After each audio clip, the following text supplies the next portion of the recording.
I'm an engineer by profession, Nicolas Macabenta Crisostomo, Tubong Carigara Leyte, Region 8, Iwaray-Waray Region.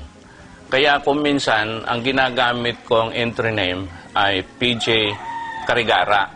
Ang PJ is hango sa game farm na ito, PJ Game Farm, at saka yung Carigara, yung bayan kung saan ako nanggaling.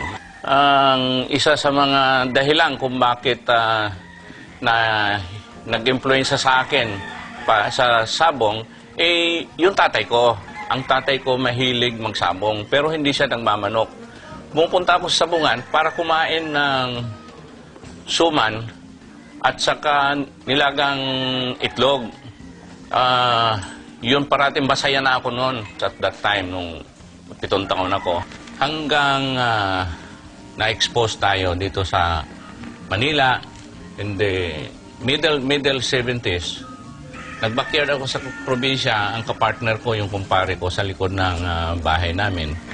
At ang kumatatandaan ko, ang isa sa mga broadcast na ginamit ko ay tinatawag na Fernando Line, kung saan nakuha ko ito doon sa manggagamot ni Mr. Sting Chupaco. Winner ito ng isang stag derby. So, naka-acquire ako nung hats na yon na tinatawag na Fernando Line. Later part, with my association ng isang kaibigan ko, si Mr. Lodis Lasarte, hails from Lubao, at hanggang ngayon ay nagbre-breeding pa, yun ang nakapagbigay sa akin ng mga kaalaman sa pagbre-breeding.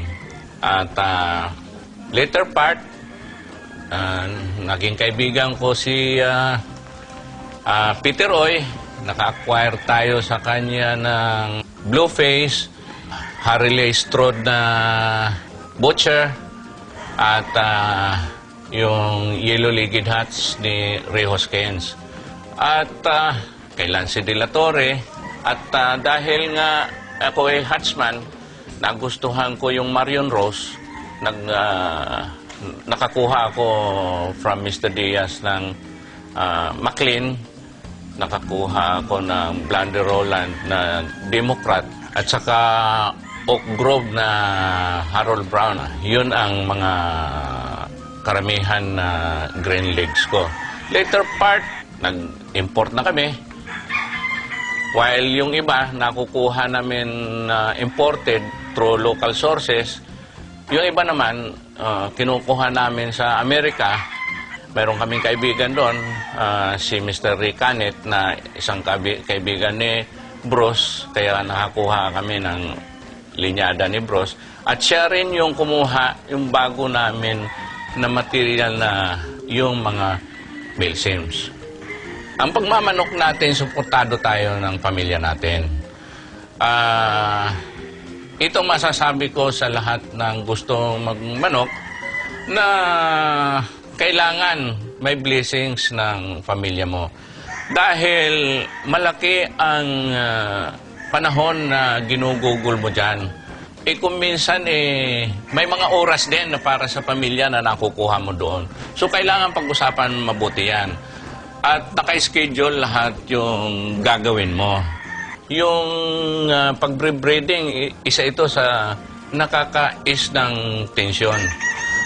Noong time na nagtatrabaho ako, everywhere kung saan man ako na-assign as a government employee, meron ako maski paano, tinatali para maririnig ko lang yung tilaok na manok. So kung tensyonado na ako, titingin sa manok, pagka nakarinig na ako ng tilaok, I'm okay. Isa sa mga hinahangaan kong mga breeders, si Mr. Nini Abilio, si B-Boy, malibang kay si B-Boy being a breeder, idolo ko rin siya as a feeder. And of course, baka makalimutan ko, si Mr. Sting Chupaco, dahil doon talaga ako medyo na-expose. Ang manok na pinaparami ko ngayon ang nakita kong nag-perform na maganda. Stormcat line na may Black Mamba line. Nag-infuse tayo sa hinside naman, renos natin, din coming from the red farm. So, umiikot lang doon. Of course, aside from yung ginagawa kong McLean Mountain Huts. Mayroon din akong nagawa which I acquired yung mga material na nag-nick din yung sinasabi kong Black Mamba Stormcat line. Yung radio ni Roy Grady, which acquired from Eugene Tan, at saka yung Johnny Jumper na radio from Boyet Plaza. Itong huling labanan, maganda ang naging resulta.